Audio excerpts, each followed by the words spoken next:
Assalamualaikum warahmatullahi wabarakatuh. Nama saya Aina Ayuni binti Muhammad Zulkifli daripada kelas Pendidikan Islam Amila Jun 2023. Pada hari ini saya akan membentangkan tugasan 2 subjek pengantar pengajian pendidikan di bawah tajuk idea utama. Semangat guru menyambut aspirasi pendidikan negara ke arah masa depan yang lebih unggul. Terlebih dahulu, saya akan menerangkan 2 subtopik aspirasi dan hala tuju pendidikan iaitu Standard Kualiti Pendidikan Malaysia SKPM dan juga Pelan Pembangunan Pendidikan Malaysia PPPM. Standard Kualiti Pendidikan Malaysia amat penting untuk membangunkan kemenjadian murid yang bertaraf dunia. SKPM juga merupakan satu instrumen penilaian yang mengukur kualiti pendidikan secara berterusan dengan jelas dan komprehensif. SKPM 2010 dijadikan sebagai panduan pihak sekolah dalam menguruskan operasi sekolah mengikut keperluan dan kepentingan. SKPM 2010 juga dijadikan sebagai penilaian tahap pengoperasian sekolah mengikut 5 standard SKPM iaitu kepimpinan dan hala tuju, pengurusan organisasi, pengurusan kurikulum, ko-kurikulum, sukan dan hal ehwal murid. Instrumen ini sangat membantu pihak sekolah dalam mengenal pasti kekuatan dan kelemahan yang sedang dihadapi. Ia juga memudahkan pihak sekolah untuk mengambil tindakan inisiatif penambahbaikan. Seterusnya, SKPMG2 pula dijadikan sebagai panduan pihak sekolah dalam meningkatkan keberkesanan pengurusan dan proses pengajaran dan pembelajaran. 5 standard SKPM 2010 telah dibuat penambahbaikan, terutama sekali standard kepimpinan dan standard pembelajaran dan pemudacaraan PDPC. Di bawah standard kepimpinan, pengetua atau guru besar berperanan sebagai peneraju, pembimbing dan pendorong dalam sesebuah organisasi. Selain itu, standard keempat, pembelajaran dan pemudacaraan, guru memainkan peranan penting sebagai perancang, pengawal, pembimbing, pendorong dan penilai, manakala murid pula sebagai pembelajar aktif. Seterusnya, saya akan menerangkan sedikit tentang Pelan Pembangunan Pendidikan Malaysia PPPM. Pelan Pembangunan Pendidikan Malaysia ini telah diperkenalkan pada tahun 2013 dan digunapakai sehingga 2025. Tujuan PPPM ini ditubuhkan adalah untuk menilai prestasi dan cabaran semasa sistem pendidikan Malaysia. Pelan transformasi ini juga dilaksanakan untuk meningkatkan prestasi murid mengikut standard pendidikan antarabangsa. Ada 3 perkara yang akan saya kupaskan di bawah tajuk Pelan Pembangunan Pendidikan Malaysia iaitu yang pertama, 3 gelombang, yang kedua, 5 aspirasi sistem pendidikan negara dan yang ketiga, 6 aspirasi murid. Baiklah. Gelombang yang pertama memberikan penekanan kepada kemahiran teras melalui penambahbaikan sistem dengan mempercepatkan perubahan kaedah pelaksanaan program. Gelombang kedua pula berlakunya perubahan struktur pendidikan negara kepada semua inisiatif dan gelombang yang ketiga iaitu gelombang yang terakhir berfokuskan ke arah kecemerlangan. Seterusnya, 5 aspirasi sistem pendidikan negara iaitu yang pertama, akses, yang kedua, kualiti, equity, perpaduan dan juga kecekapan. Sebelum itu, saya akan menerangkan apa itu akses kepada kejayaan. Akses kepada kejayaan ini, ia memberikan peluang kepada pelajar untuk mendapatkan akses pendidikan yang sama berkualiti tanpa mengira taraf ekonomi, etnik ataupun latar belakang. Semua pihak bertanggungjawab memastikan semua murid diberikan peluang mendapat tempat di sekolah dan diberikan peluang untuk meningkatkan pengetahuan dan kemahiran mereka ke peringkat yang lebih tinggi. Yang kedua pula adalah kualiti standard antarabangsa. Kualiti standard antarabangsa ini membandingkan sistem pendidikan negara dengan tahap aras sistem pendidikan antarabangsa supaya bergerak seiring dengan pembangunan pendidikan antarabangsa. Hal ini demikian kerana Malaysia berhasrap dalam tempoh selama 15 tahun prestasi pendidikan Malaysia mencapai berada di sepertiga teratas. Seterusnya, aspirasi sistem pendidikan yang ketiga iaitu equity untuk semua murid. Equity untuk semua murid ini merapatkan jurang sosioekonomi antara bandar dengan luar bandar dan gender dalam pencapaian murid. Dengan ini, ia dapat membuka ruang dan peluang kepada murid-murid yang kurang berkemampuan untuk mereka memasuki sekolah, mengembangkan potensi mereka sendiri. Seterusnya, memupuk perpaduan dalam kalangan murid. Sistem pendidikan telah menawarkan perkongsian pengalaman dan nilai kepada kanak-kanak dengan menghargai kepelbagaian. Dan yang terakhir, dari segi pelaksanaan kecekapan yang tinggi. Kecekapan merupakan sistem yang memaksimumkan keberhasilan murid mengikut peruntukan sedia ada. Selanjutnya, saya akan menerangkan 6 aspirasi murid. Antara 6 aspirasi murid ialah yang pertama, pengetahuan, yang kedua, kemahiran berfikir, yang ketiga, kemahiran dwibahasa, kemahiran memimpin, etika dan kerohanian, serta yang terakhir adalah identiti nasional. Apa itu aspirasi murid dari segi pengetahuan? Aspirasi murid dari segi pengetahuan adalah untuk mengimbangi set ilmu pengetahuan dan kemahiran dalam kalangan murid. Yang kedua pula adalah kemahiran berfikir. Kemahiran berfikir ini adalah untuk menggalakkan murid-murid menguasai banyak kemahiran kognitif seperti penaklukan dan pemikiran yang kritis. Yang ketiga pula adalah kemahiran dwibahasa, di mana kemahiran dwibahasa ini adalah berperanan dalam menerapkan kanak-kanak sekurang-kurangnya menguasai bahasa Melayu dan bahasa Inggeris untuk digunakan dalam persekitaran kerja. Kanak-kanak juga digalakkan untuk mempelajari bahasa lain sebagai bahasa tambahan. Yang keempat, kemahiran memimpin. Kemahiran memimpin ini akan diterapkan dalam diri kanak-kanak ataupun dalam diri murid-murid untuk mereka membina kualiti kepimpinan generasi muda dalam diri mereka. Dan yang kelima adalah etika dan kerohanian. Etika dan kerohanian ini di mana proses internalisasinya iaitu penyerapan ilmu dan nilai untuk membentuk akhlak yang memberi manfaat kepada murid-murid. Murid-murid akan diberikan pendedahan nilai-nilai murni dalam kehidupan seharian mereka agar terbentuknya sasiar pribadi yang unggul. Dan yang terakhir, identiti nasional. Setiap murid perlu berbangga dan mempunyai semangat patriotik tanpa mengira etnik, agama dan status sosioekonomi. Hal ini demikian kerana perpaduan kaum sangat penting demi mengekalkan kedaulatan negara. Persoalannya, bagaimana guru hendak menyahut aspirasi pendidikan ke arah masa depan yang lebih unggul? Guru perlulah menanamkan beberapa perkara penting untuk mencapai aspirasi pendidikan di samping menguasai guru berjiwa pendidik. Antara perkara berikut adalah bagaimana guru dapat memupuk nilai-nilai positif, moral dan etika dalam kalangan murid.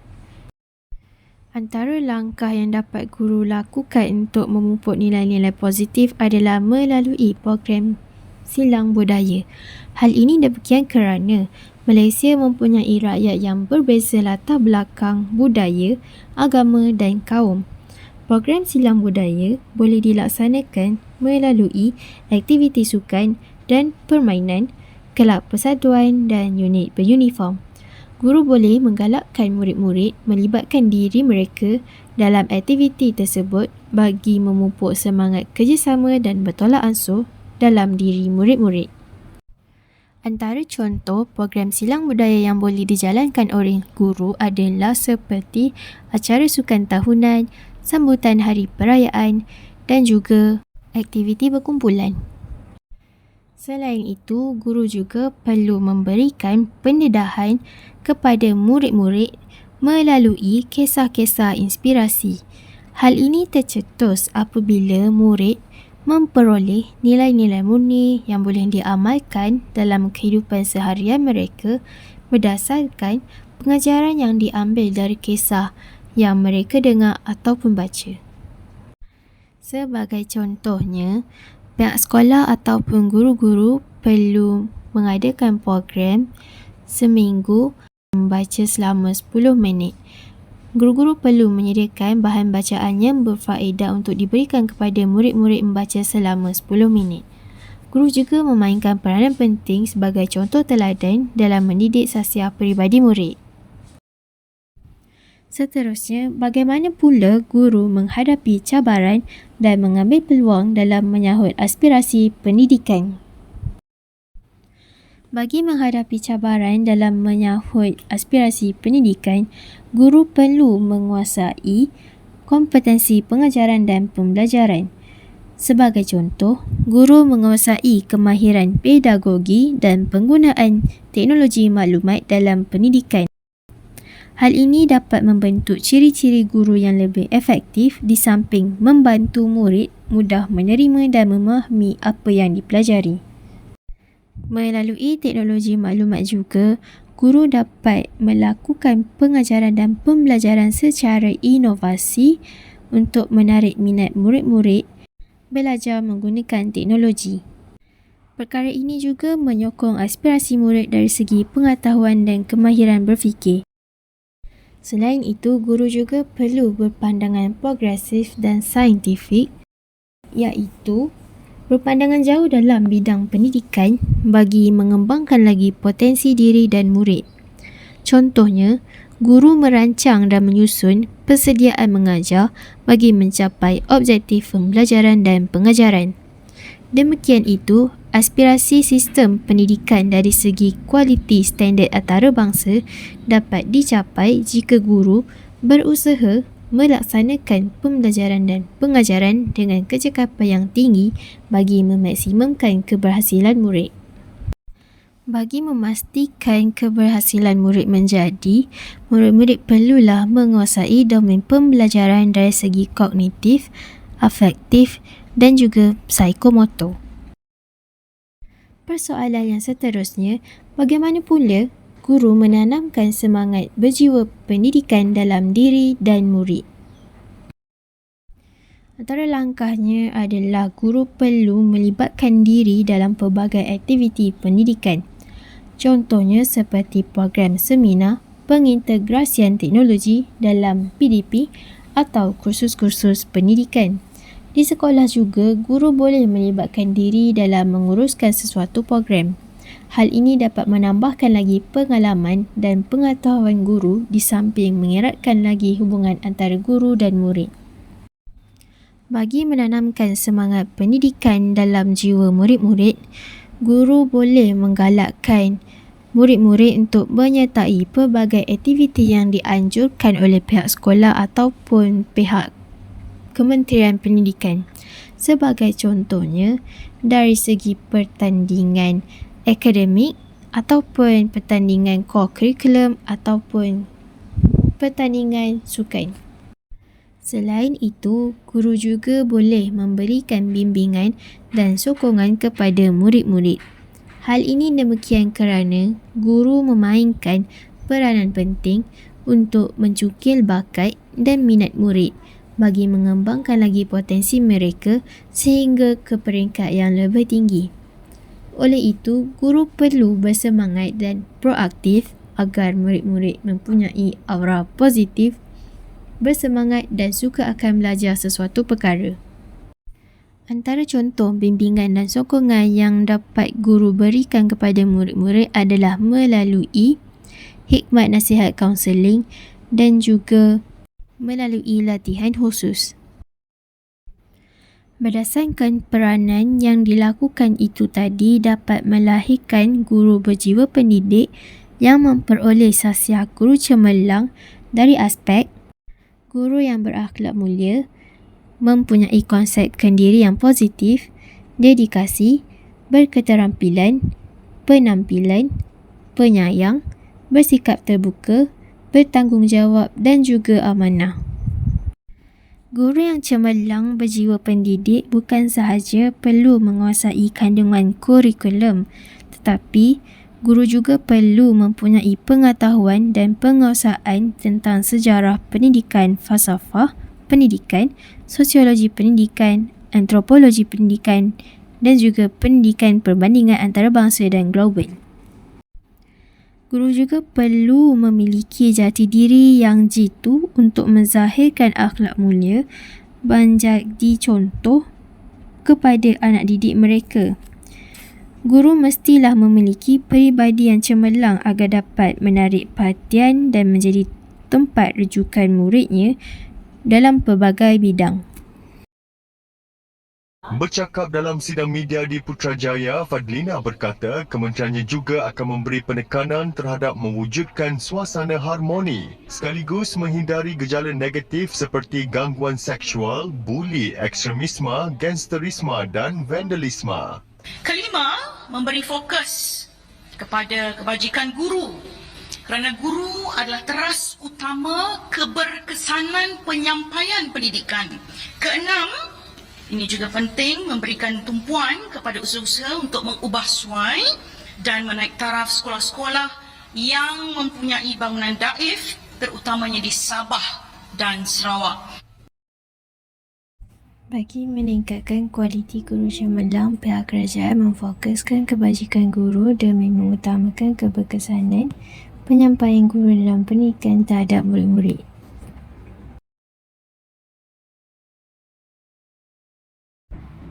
Berikut merupakan ulasan ciri-ciri bagi memastikan guru cemerlang daripada Sharifuddin Ali Hussein, merupakan Ketua Nazir Sekolah Jemaah Nazir daripada Kementerian Pendidikan Malaysia.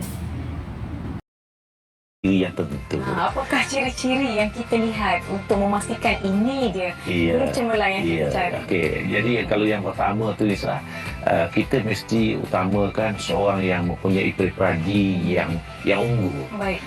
Pribadi dia menggambarkan mereka merupakan suri teladan. Mereka mempunyai akhlak sasiah yang sesuai sebagai suri teladan tadi, sebagai pakar rujukan. Okey, itu pribadi. Yang kedua ialah kita melihat kepada mereka mempunyai pengetahuan dan juga kemahiran yang tinggi.